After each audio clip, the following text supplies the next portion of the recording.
Bismillahirrahmanirrahim. Assalamualaikum warahmatullahi ta'ala wabarakatuh. Alhamdulillahi rabbil alamin. Wa afdalus salati wa atammu taslim ala sayyidina wa maulana Muhammadin wa ala alihi wa sahbihi ajma'in. Subhanaka la ilma lana illa ma 'allamtana innaka antal alimul hakim.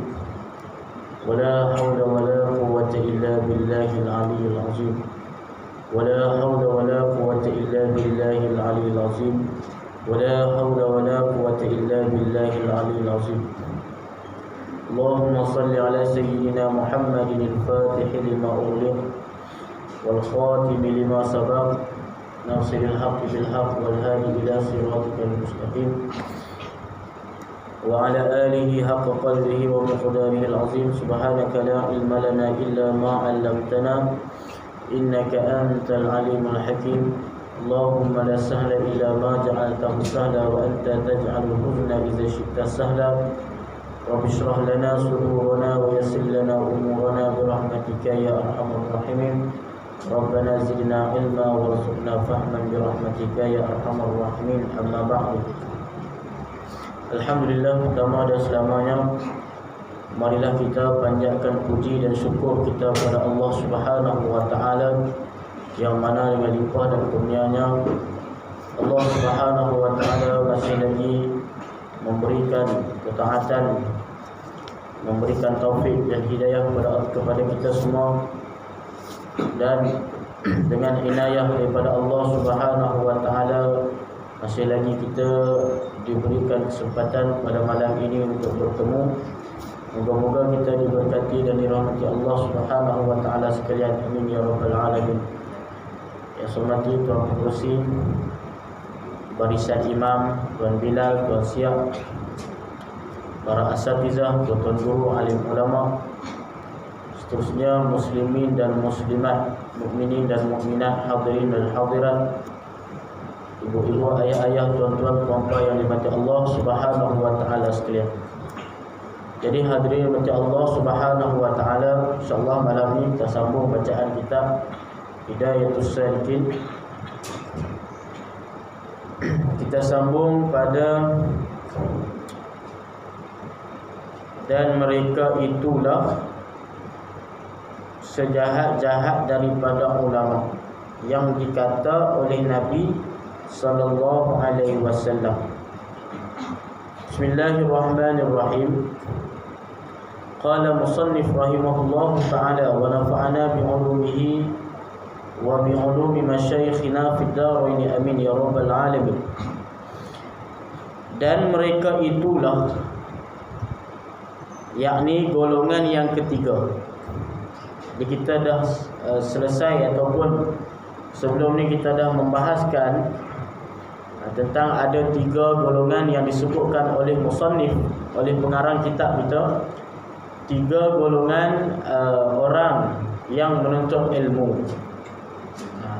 Ada yang menuntut ilmu kerana nak redha Allah. Ada orang yang menuntut ilmu dia kerana nak harta.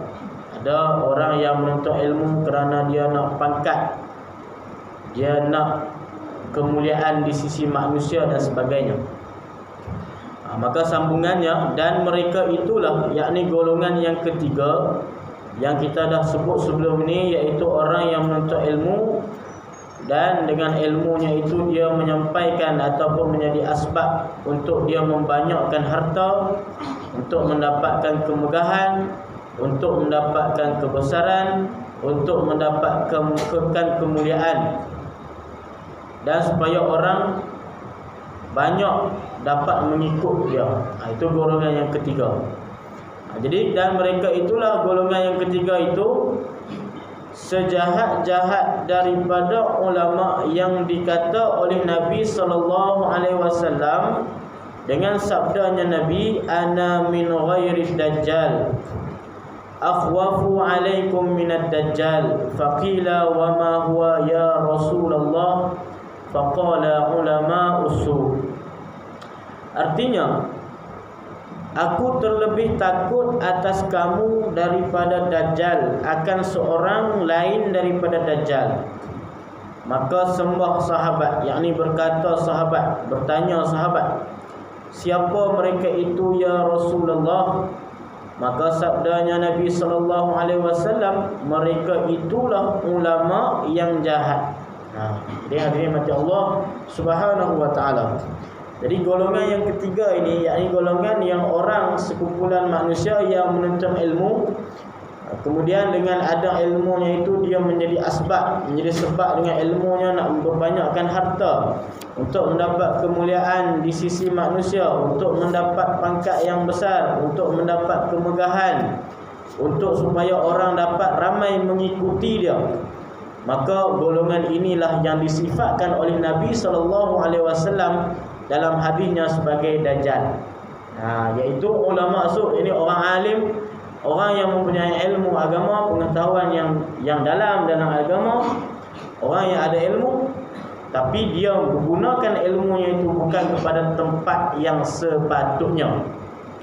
Yakni dia guna ilmu bukanlah dia nak menuntut ilmu tu bukan dia nak dia itu mencari redha Allah Subhanahu wa taala.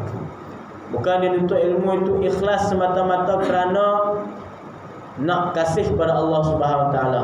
Bukan dia nuntut ilmu itu semata-mata dia nak sebarkan agama ni, sebarkan ilmu tersebut supaya orang yang lain juga dapat manfaat daripada ilmu tersebut. Bukan, semua yang dia menuntut ilmu tu kerana hanya nak kepada semata-mata dunia. Maksudnya apa semata-mata dunia? Tak ada fikir langsung tentang nak mencari redha Allah, tak ada fikir langsung tentang nak mencari redha Tuhan, dan tak ada langsung fikir tentang nak menyebarkan ilmu tersebut sebagai satu harta. Ilmu ni sebagai satu harta yang ditinggalkan oleh Nabi SAW. Kan sebab dalam hadis yang kita baca apa? Nabi SAW tidak meninggalkan harta, melainkan Nabi SAW ini meninggalkan harta yang bernilai, iaitu ilmu. Kan Nabi tidak meninggalkan dirham, tidak meninggalkan uang, tidak meninggalkan duit. Tak ada. Tapi harta yang Nabi tinggalkan kepada kita adalah ilmu. Jadi dia tuntut ilmu tu bukan kerana nak menyambung ataupun menyebarkan risalah, menyebarkan harta yang Nabi tinggalkan tu tak. Tapi dia tuntut ilmu tu kerana dia nak harta benda dunia. Sedangkan ilmu tu sendiri nak ada harta dah. Kan kalau kita tak ada harta yang lain, kita ada ilmu saja, maka cukuplah ilmu itu menjadi harta kita. Bahkan sebaik-baik harta, sebaik-baik harta. Kenapa? Kerana ilmu itu menjaga kita. Sedangkan harta yang lain selain pada ilmu, rumah ke, duit ke, kereta ke, tanah ke, harta-harta yang lain, harta yang lain itu kita menjaga dia. Betul tak? Ilmu dia menjaga kita. Harta yang lain, rumah, duit, tanah dan sebagainya, kita kena jaga dia. Kalau kita tak jaga dia, habis hilang. Duit kena simpan elok kat rumah. Bubuh dalam peti besi. Contoh. Bubuh dalam tabung besi kat rumah. Lah ni tak ada lah. Dah ni simpan dalam bank lah kan. Dulu simpan duit dalam rumah. Simpan buah tika, simpan atas bumbung, simpan buah bantal, macam-macam tempat dia simpan orang dulu kan. Sekarang tak ada. Itu nak kata apa? Harta ni kita kena jaga dia. Sedangkan ilmu tak. Ilmu tu yang menjaga kita. Kenapa? Kalau kita ada ilmu, misalnya ilmu itu dapat memberi peringatan kepada kita dalam kita nak melakukan satu perkara, kita ada pertimbangan. Perkara ni haram ke halal? Perkara ini boleh dilakukan ke atau tidak? Perkara ini diluluskan oleh syarak, ditegah oleh syarak, ataupun diluluskan oleh syarak. Perkara ini dibenarkan ataupun dilarang oleh syarak, oleh syariat. Maka semua itu kita tahu dengan sebab kita ada ilmu. Rasuah misalnya, kalau kita tak ada ilmu, kita tak tahu pun kata ilmu rasuah itu adalah haram, di sisi syarak, di sisi syariat, di dalam agama, maka kita buat je. Kita rasuah dan sebagainya. Seorang itu rasuah sebab apa? Sebab dia tak tahu kata rasuah itu haram. Seorang yang melakukan perkara yang dilarang, maka dia tak tahu kata perkara itu dilarang.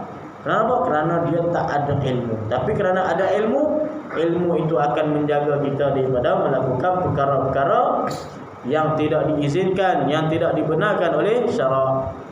Sebab itulah dulu kisah Sayyidina Ali, kan? Sayyidina Ali bin Abi Talib karramallahu wajhah. Dalam hadis Nabi kata, ana madinatul ilmi. Dalam satu hadis Nabi kata, ana madinatul ilmi wa ali babuha. Aku kota kepada gedung kepada ilmu, kota kepada ilmu. Wa aliyun babuha. Sedangkan Ali itu pintu nak masuk kepada gedung ataupun kota tersebut. Nabi istilahkan Ali ini sebagai satu gedung, satu pintu nak masuk ke dalam gedung ataupun kota bagi ilmu. Maka hadis itu sebenarnya Nabi SAW nak beritahu Ali ini orang di antara sahabat yang alim lah. Kalau kita sekarang ulama lah, tapi zaman itu sahabat lah, sahabat yang antara sahabat yang alim, sahabat yang banyak ilmunya. Sayyidina Ali karramallahu wajhah, antaranya, yang lain pun ramai lagi, tapi antaranya Sayyidina Ali, dan ini diakui sendiri oleh Nabi sallallahu alaihi wasallam, diiktiraf oleh Nabi. Maka apabila orang-orang Quraisy waktu tu, musyrikin waktu tu dengar perkataan ni, hadis Nabi ni, maka mereka pun nak test. Mereka nak test Sayyidina Ali.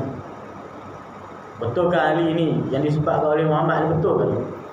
Maka mereka bawa 10 orang. Di kalangan mereka itu orang yang paling hebat, paling alim, paling pintar, paling cerdik, paling pandai. Bawa nak debat dengan Sayyidina Ali. Betul kan Sayyidina Ali ni orang yang alim, Sayyidina Ali ni orang yang hebat. Kita bawa 10 orang nak pergi lawan dia seorang. 10 orang yang paling cerdik lah, kita kata orang yang paling pandai sekali. Di dalam kalangan mereka pilih 10 orang. Kita lah ni yang profesor lah, profesor, bawa 10 orang profesor pergi nak lawan Sayyidina Ali. Contoh kita kalau sekarang kan. Maka mereka pun bawa jumpa lah Sayyidina Ali. Maka apa soalan yang diorang nak tanya, nak debat dengan Sayyidina Ali ni? Soalan itulah tentang harta dan ilmu, kan? Mal afdal atau ayyu afdal, al-mal awil ilm. Mana yang lebih afdal wahai Ali, harta ataupun ilmu? Mana yang lebih utama, lebih afdal? Yang lebih utama mana di antara harta ataupun ilmu? Maka Sayyidina Ali menjawab soalan tersebut dengan 10 jawapan yang berbeza daripada 10 orang yang tadi menanyakan dengan soalan yang sama. Orang yang pertama tanya soalan yang sama, mana yang lebih afdal, harta ataupun ilmu? Sayyidina Ali jawab. Orang yang kedua pun tanya soalan yang sama juga, mana yang lebih utama, harta ataupun ilmu? Sayyidina Ali jawab juga, tapi dengan jawapan yang berbeza, bukan jawapan yang pertama tadi.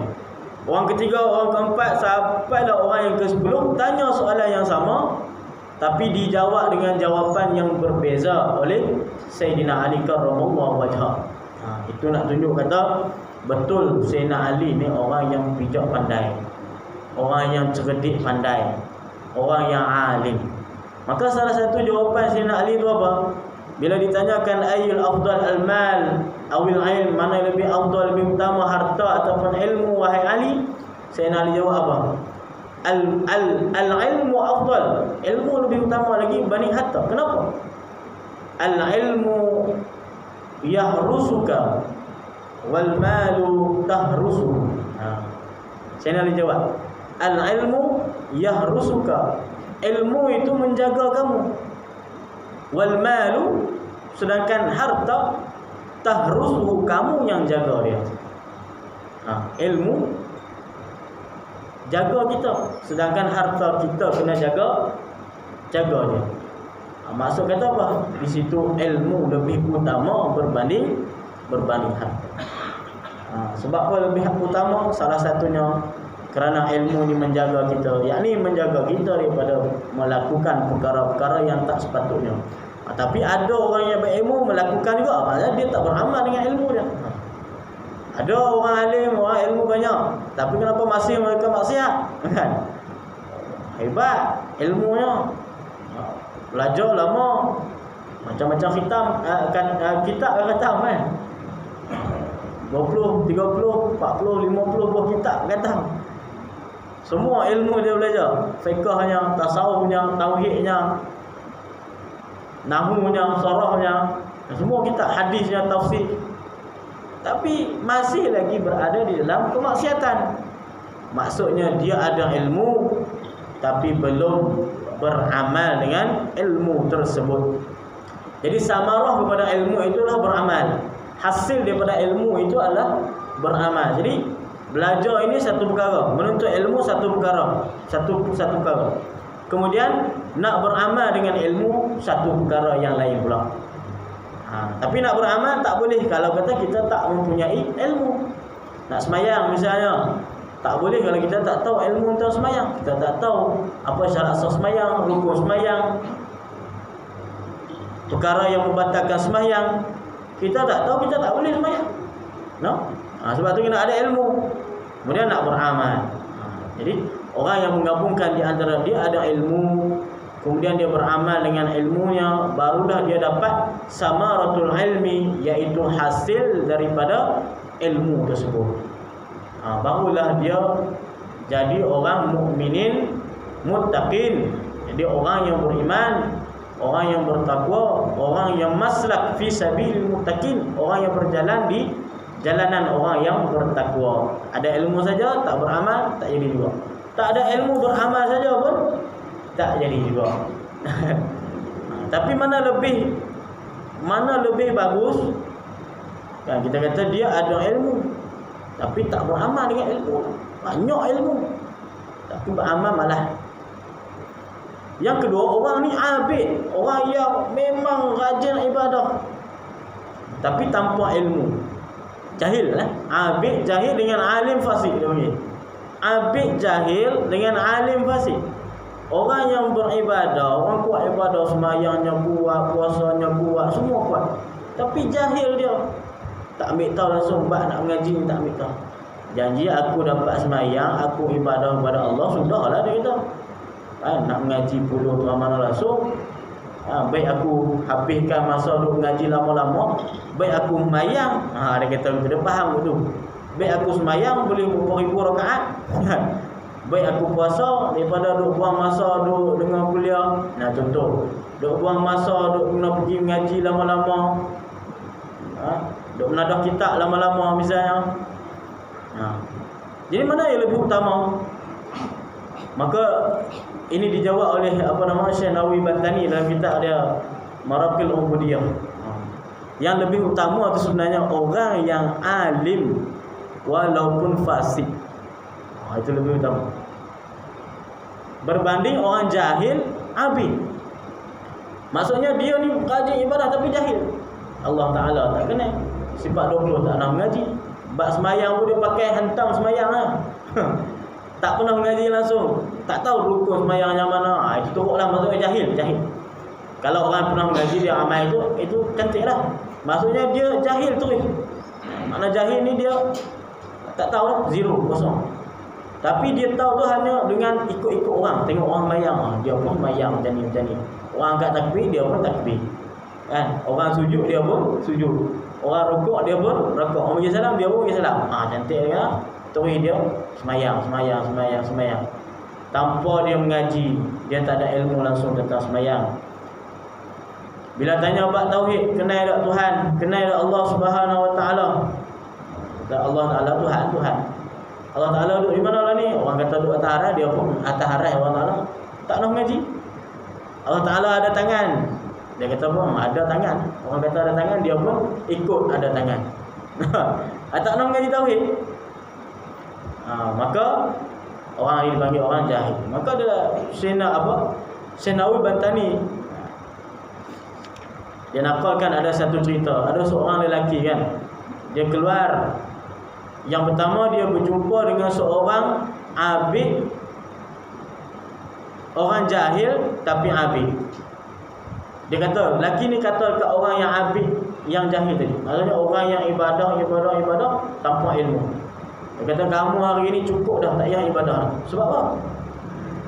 Sebab kamu dah Allah Ta'ala angkat dah darjat kamu ke tingkatan ma'rifatullah. Contoh, lelaki tu kata kat dia, kamu hari ni cukup dah ibadah kamu selama ni, tak perlu dah sembahyang lepas ni. Sebab apa tak nak sembahyang? Sebab cukup dengan amal ibadah yang kamu lakukan, cukup dah, stop sampai sini ya. Allah Ta'ala dah naik dah darjat kamu ke tingkatan ma'rifatullah, tak payah sembahyang dah. Maka apa dia jawab? Sebab dia jahil, tak ada ilmu. Dia sembahyang je, ibadah je, tapi tak ada ilmu. Apakah apa dia jawab? Alhamdulillah, dia kata, inilah waktu yang aku tunggu-tunggu. Aku duk amal ibadah selama ni, yang aku dah tunggu ni. Cukup dah, aku boleh rehat dah. Sebab orang lama dah beramal ibadah, duk sembahyang lama dah, duk puasa lama dah, duk zikir lama dah. Maka waktu ni aku tunggu. Allah Ta'ala naik dah tingkatan aku ke tingkatan yang tertinggi. Maka dia sudah tertipu. Kenapa? Kerana tak ada ilmu, hanya ibadah saja.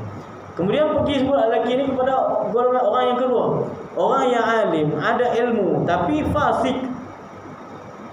Ada ilmu tapi dia masih duduk buat dosa lah. Maksudnya fasik ni orang yang mengekali daiman di dalam dosa. Maka apa dia kata perkara yang sama juga. Kamu tak payah dah sembahyang, tak payah apa dah, kamu dah naik kepada tingkatan ma'rifatullah. Apa lagi tu jawab? Orang yang alim fasik tadi jawab. Dia kata, kamu telah menipu aku. Aku ni fasik tapi aku tak jahil. Aku ni orang yang jahat juga, tapi aku bukan orang bodoh, dia kata. Aku bukan orang jahil, aku ada ilmu. Setahap mana pun kita ibadah kepada Allah Subhanahu Wa Taala, tak akan gugur syariat itu di dalam kepala kita. Tak gugur. Hebat mana pun kita ibadah, satu ketika tak ada yang kita katakan satu ketika tak perlu sembahyang, kan? Satu ketika tak perlu lagi puasa Ramadan, tak ada. Maka orang tu lagi barulah dia tahu rupanya, daripada kisah ni barulah dia tahu rupanya orang yang alim yang fasik itu sebenarnya lebih tinggi martabatnya berbanding orang yang jahil abid. Kenapa? Kerana orang jahil abid mungkin boleh saja dia disesatkan oleh sesiapa saja. Syaitan datang kepadanya dan sebagainya, datang nak sesatkan dia, mungkin saja. Tapi orang yang alim ada ilmu, dia tak akan dapat disesatkan walaupun dia itu orang yang fasik, orang yang melakukan dosa. Itu nak kata kepentingan kita ada ilmu, kena bentuk ilmu.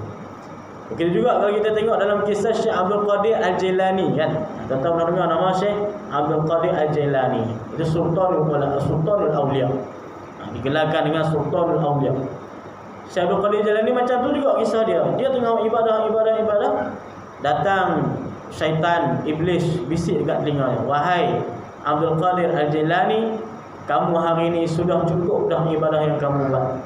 Tak perlu lagi susah-susah payah nak ibadah sampai buka kaki, berjaga malam nak beribadah. Tak perlu lagi. Sebab apa? Kamu sudah naik ke tingkatan ma'rifatullah yang tertinggi dah." Syaitan bisik dekat dia. Apa yang dia buat?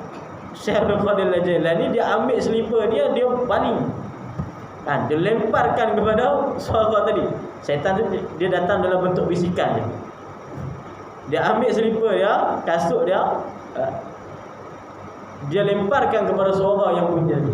"Pergi kamu syaitan," dia kata. "Pergi kamu syaitan iblis.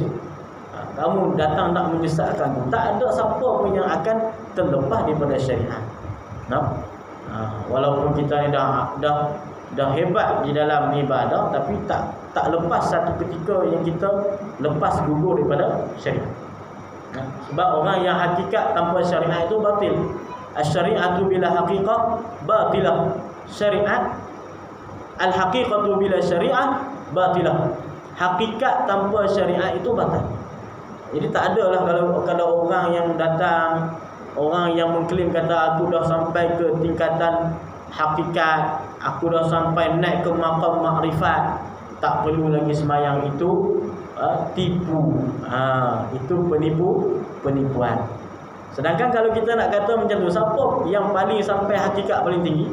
Nabi kita lah, Muhammad sallallahu alaihi wasallam. Kalau nak kata sampai hakikat paling tinggi, makam paling tinggi, Nabi lah. Tak ada orang yang boleh challenge Nabi. Makam paling tinggi Nabi. Tapi adakah Nabi itu tidak berhenti pada semayang kan? Nabi kita cukup dah, aku sudah ruku syariat. Tak ada. Sedangkan Nabi itu semayang lebih lagi pada umat dia. Walaupun Nabi itu maksum, dah dijanji dah syurga, tak ada dosa, tapi Nabi tetap semayang sampai bengkak kaki. Yang kita baca riwayat Aisyah kata Nabi ini semayang sampai bengkak kaki. Baik. Itu nak kata apa? Nak kata kepentingan ilmu tadi ni. Maka dalam hadis ni Nabi kata, ana min ghairi dajjal akhwafu alaikum min ad-dajjal. Faqila wa ma huwa ya Rasulullah? Faqala ulama su. Aku ni bukan daripada golongan dajjal. Ini disebutkan dajjal oleh Nabi ni dajjal yang majaz, majazi. Bukan dajjal yang hakiki, tuan-tuan. Kalau dajjal yang hakiki tu yang akan turun, yang akan keluar akhir zaman nanti. Dajjal yang hakiki. Yang hakikat dajjal itu, yakni dajjal ni maksudnya dajjal yang majazi. Jadi ulama su, orang yang alim yang jahat ini diserupakan oleh Nabi dengan dajjal. Kenapa diserupakan? Ada persamaan dengan dajjal yang hakiki tu apa? Dajjal yang hakiki akhir zaman, dajjal ni akan keluar, dia akan buat apa? Menyesatkan umat manusia. Maka ulama su, ulama jahat, orang alim yang jahat ni juga adalah dia menyesatkan manusia. Maka sebab tu Nabi gelarkan sebagai dajjal. Jadi ada persamaan. Dia panggil alaqah. Ada alaqah yang musyabahah, ada alaqah yang serupa. Sebab tu ditasbihkan dajjal hakiki, dajjal majazi ni dengan dajjal yang hakiki. Jadi makna majazi ni perumpamaan sahaja. Perumpamaan orang yang ada ilmu, ulama su ni, ulama jahat ni, Nabi serupakan, Nabi umpamakan dengan dajjal, kerana dia itu dapat menyesatkan orang yang lain. Tapi kalau dajjal yang hakikinya, yang betulnya, itu dajjal yang akan keluar pada akhir zaman nanti. Sekarang pun dah ada dah, tuan-tuan kan? Dajjal. Dajjal tu dah ada dah. Law ni dajjal tu ada dah. Cuma tak keluar lagi. Tak keluar lagi. Bila nak keluar, wallahu alam. Akhir zaman akan keluar. Jadi kita doalah, tak perlulah nak jumpa dajjal. Ada orang dia tanya-tanya pula. Kan kita dah baca hadis cerita tentang dajjal apa semua. Teringin nak jumpa dajjal, macam mana muka dia? Ada orang teringin nak tengok dajjal. Tak perlulah teringin nak tengok dajjal ni, tak payah jumpa pun tak apa, biar kita mati dulu. Sebab orang takut fitnah dajjal ni fitnah yang besar. Tidak ada fitnah yang besar melainkan fitnah dajjal. Sebab dia akan menyesatkan. Sebab Allah Ta'ala bagi kepadanya kuasa ataupun kelebihan-kelebihan yang tak ada pada manusia yang lain. Dajjal ni manusia juga. Manusia dajjal ni. Dia bukannya raksasa ataupun makhluk yang digambarkan oleh setengah orang. Dajjal ni datang dalam besar makhluk, besar rupa macam rupa raksasa, bukan. Kalau ikut pada hadis sahih, Dajjal ni macam kita juga, manusia biasa dia. Cuma dalam hadis itu menyebutkan apa? Matanya sebelah buta. Bukan ada satu mata, mata ada dua. Tapi sebelah mata buta, sebelah mata lagi tertutup oleh kulit daging mata tu. Tertutup. Sebelah mata buta, sebelah lagi mata dia itu tertutup kan. Mata kita ni kita tarik kulit atas tu, kita letak di bawah ni. Bongkam itu contoh. Itu tu dia panggil mata yang ditutup oleh kulit ataupun oleh daging, oleh isi. Itu dajjal. Badannya agak gempal sedikit, rambutnya agak kerinting. Itu di antara ciri-ciri dajjal tu. Sebab dalam hadis kalau kita baca hadis Sahih Muslim, hadis cerita tentang seorang sahabat yang bernama Tamim Ad-Dari kan. Tuan-tuan pernah dengar mungkin cerita ni. Tamim Ad-Dari ni seorang sahabat Nabi SAW. Satu ketika dia berlayar dengan beberapa sahabat dia, kawan dia. Kemudian kapal mereka terdampar di sebuah pulau. Kemudian bila terdapat sebuah pulau yang terasing, pulau itu berada di Laut Yaman. Laut Yaman. Kemudian bila sampai ke satu pulau, mereka tengok pulau itu sunyi, tak ada penduduk. Tiba-tiba mereka berjumpa dengan satu makhluk yang aneh berbulu. Makhluk berbulu yang aneh. Mereka pun cakaplah, bersembang dengan makhluk tersebut. Kemudian makhluk kata, kamu daripada Jazirah Arab? Kamu daripada Kepulauan Arab? Tanah Arab? Mereka kata, ya, kami dan kawan-kawan, ya, kami daripada Jazirah Arab. Makhluk kata bahawa di dalam pulau ni ada satu gua. Tengah pulau tu ada satu gua. Dalam gua tu ada seorang lelaki yang menunggu kedatangan orang Arab, berita kedatangan waktu tu. Nak tahu perkembangan semasa tanah Arab macam mana dah sekarang. Maksudnya zaman tu lah, kena tahu perkembangan semasa daripada mulut ke mulut. Nak tahu isu terkini kan. Kalau kita sekarang tak perlu lah. Kita ada WhatsApp, kita ada Facebook, ada Instagram. Nak tahu sekarang siapa Perdana Menteri pun tak tahu lagi ni. Duk berbalah lagi, duk berbincang lagi. Tak tahu, tak boleh lagi nak naik DPM ni. Kita duduk sini. Tak perlu dia orang beritahu pun kita dah dengar dah media masa ada. Zaman tu tak boleh. Zaman tu kena mulut dengan mulut lah. Maka mereka pun pergi ke pulau tu. Dalam tengah pulau tu, dalam gua, ada gua, masuk dalam gua tu, mereka tengok ada seorang lelaki sungguh. Lelaki itu sedang terikat tangan dan kaki dia. Ini cerita Al-Hadir, hadis Tamim Ad-Dari. Kemudian mereka pun tanyalah, bercakap dengan lelaki itu. Tanya daripada mana, mereka menjawab daripada Arab, Jazirah Arab pun semua. Tanya bagaimana perkembangan Arab. Kemudian dia tanya 3 soalan yang penting ni. Tiga soalan. Yang pertama dia tanya tentang apa? Tentang Ma'un Zuhar. Yang kedua dia tanya tentang Buhairah Tabariyah. Yang ketiga dia tanya tentang Nakhlah Baisan. Yang pertama Ma'un Zuhar. Ma'un Zuhar ni air mata Zuhar. Lelaki tadi yang dalam gua tadi yang terikat tangan kakinya tu, dia tanya Ma'un Zuhar, iaitu air mata Zuhar itu masihkah airnya itu banyak? Masih adakah airnya? Tamim dan sahabat dia kata ya, masih ada. Ma'un Zuhar tu apa, mereka buat kajian, rupanya itu adalah laut mati. Ma'un Zuhar dulu, zaman dulu dipanggil Ma'un Zuhar, air mata Zuhar. Zaman sekarang Ma'un Zuhar itu adalah laut mati. Jadi lelaki tu kata apa? Nanti satu ketika airnya itu akan berkurang. Air itu akan berkurang. Maka waktu tu aku akan hampir untuk keluar. Waktu tu.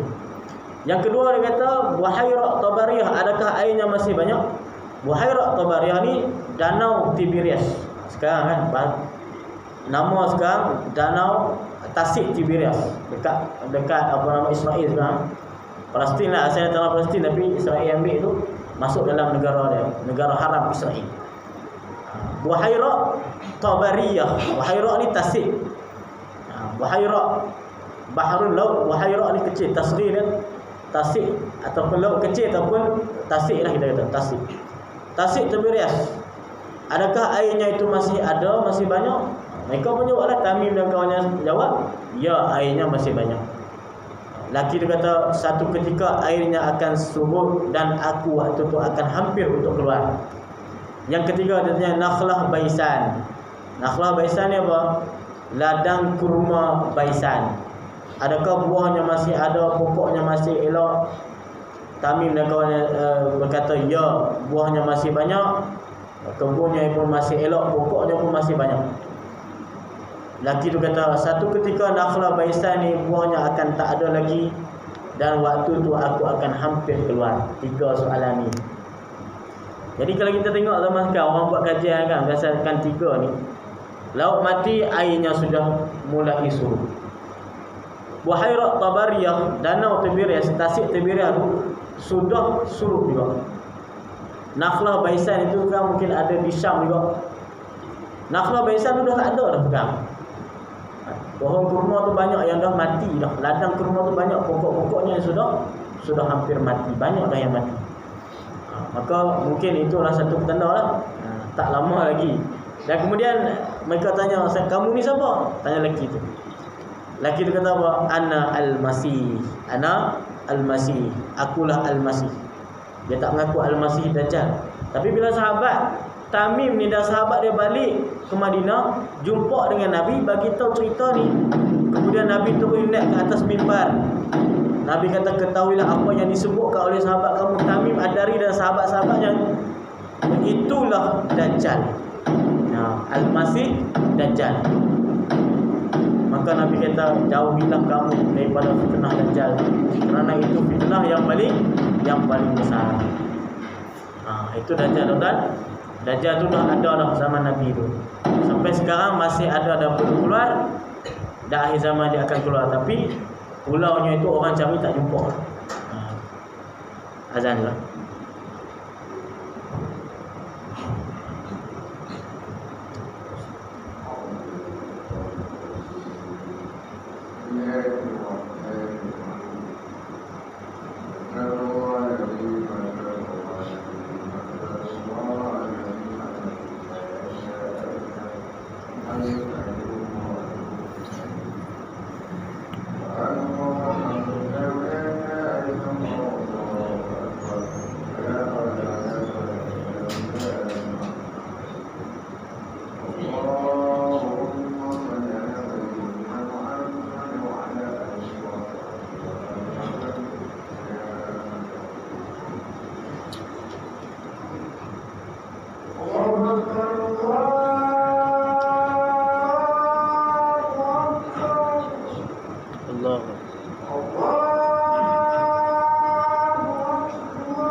Baik, kita sambung sikit. Jadi tuan-tuan mati Allah Subhanahu Wa Taala. Jadi kita duk baca yang ni, kita kata hendaklah kita ambil perhatian jugalah. Jangan kita masuk ke dalam golongan yang ketiga ini. Jadi yang kita nak apa? Golongan yang pertama kan? Golongan yang pertama iaitu orang yang menuntut ilmu untuk menjadikan ilmunya itu bekal dalam akhirat dan tiada menghendaki ia melainkan kerana Allah. dan negeri akhirat. Maka mereka itulah orang yang dapat kemenangan dunia dan akhirat. Kita nak yang golongan pertama. Golongan kedua kita tak nak, golongan ketiga pun kita tak nak. Sebab tu tuan-tuan dirahmati Allah Subhanahu wa taala, perlunya kita kepada mentajdidkan niat kita. Kita mentajdidkan niat, kita memperbaharui niat. Takut-takut ada niat-niat kita yang tidak berlandaskan dengan apa yang dikehendaki oleh Allah Subhanahu wa taala, apa yang dikehendaki oleh Nabi sallallahu alaihi wasallam, supaya tak sia-sia yang kita duduk menuntut ilmu selama ni. Kan, kita duduk menuntut ilmu ni banyak dah. Kita duduk beramal ibadah kita banyak dah. Tapi kita nak menuntut ilmu kita, amal ibadah kita, pahala yang kita dapatkan daripada menuntut ilmu itu menjadi bekal kepada akhirat kita. Iaitu kita nak dalam golongan orang yang pertama tadi. Itu supaya kita menuntut ilmu ni niat ikhlas kita kerana Allah Subhanahu wa taala, bukan kerana selain daripada Allah Subhanahu wa taala. Itu supaya menjadi peringatan kepada kita semua secara umumnya dan secara khususnya kepada diri saya sendirilah, supaya kita menuntut ilmu ni hanya kerana nak redha Allah. Kita nak cari redha Allah Subhanahu wa taala, supaya dapat ilmu kita itu menjadi bekal kepada kita di negeri akhirat. Kemudian, dan sabda Nabi sallallahu alaihi wasallam, man izdada ilman wa lam yazdad huda lam yazdad minallah illa bu'da. Artinya, barang siapa bertambah ilmunya padahal tiada bertambah hidayahnya, nescaya tiada bertambah daripada Allah Ta'ala itu melainkan jauh. Orang yang banyak ilmu, ilmunya semakin bertambah, banyak ilmu dia, daripada sikit ilmu kemudian bertambah, kemudian bertambah. Tapi yang bertambah tu hanya ilmu, tetapi hidayah daripada Allah tak bertambah. Maksudnya apa? Allah Ta'ala tak buka petunjuk kepadanya untuk dia melalui jalan yang benar. Dia banyak ilmu sahaja, tapi tak ada petunjuk daripada Allah, tak ada hidayah kepada Allah untuk dia melakukan amal kebaikan, amal kesolehan. Maka tidak ada yang lain melainkan hanya jauh yang Allah Ta'ala bagi kepadanya, melainkan hanya jauh. Illa bu'da, melainkan jauh. Maksudnya apa? Walaupun banyak ilmu, tapi secara hakikatnya bukan dia dekat kepada Allah Subhanahu wa taala, tetapi dia semakin banyak ilmu semakin jauh kepada Allah Subhanahu wa taala. Sebab apa? Semakin banyak ilmu semakin dia rasa dia nak dimuliakan. Semakin dia banyak ilmu semakin dia nak kejar pangkat yang tinggi. Maka tidak ada lain di sisi Allah kedudukannya, melainkan kedudukannya sangat jauh daripada Allah Subhanahu wa taala. Ini yang kita takut, tuan-tuan hadirin mati Allah Subhanahu wa taala. Kita doa kepada Allah Subhanahu wa taala, Allah Taala jauhkan semua itu daripada kita. Wal a'yadu billahi min dzalik. Wallahu Subhanahu wa taala alam. Sampai di sini saja dulu. Insya-Allah kita sambung lagi pada pertemuan berikutnya. Bismillahirrahmanirrahim. Alhamdulillahirabbil alamin. Wassalatu wassalamu ala asyrafil anbiya'i wal mursalin sayyidina Muhammadin wa ala alihi washabbihi ajma'in. Allahumma faqihna fid din wa 'allimna ta'wil 'anna min ibadika as-salihin. Allahumma arina al-haqqa haqqan warzuqna ittiba'ah wa arina al-batila batilan warzuqna ijtinabah. Rabbana atina fid dunya hasanah wa fil akhirati hasanatan wa qina azabannar. Sallallahu alaihi wasallam Muhammadin wa ala alihi washabbihi ajma'in. Walhamdulillahi rabbil alamin. Wassalamu alaikum warahmatullahi wabarakatuh.